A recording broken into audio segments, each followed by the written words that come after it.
সব আপনার ফ্যামিলি ওই যে ওরা জায়গা পরিচয় করাই দিচ্ছে ছোট শহরে কিনা পরিচয় করে দাদি পরিচয় করাই দিই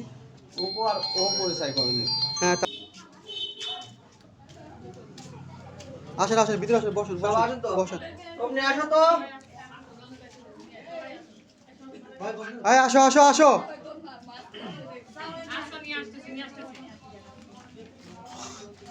ওকে পাশে দাঁড় করাও এখানে দাঁড় করাই দিয়ে পরিচয় করে দেবে নানি কই না ওই ঘরে নিয়ে যাবে নাকি একবারে তো হয় এত বারবার হয় নাকি লাও তো নিয়ে যাচ্ছেন দে একটু পরিচয় করাই দিতে উনারা তো দাও না একটু উন্নটা হেল্প অত দূর না হ্যাঁ মাথা তুলতে হাতে হাতে বুঝি লোক নাই কেউ আছে তো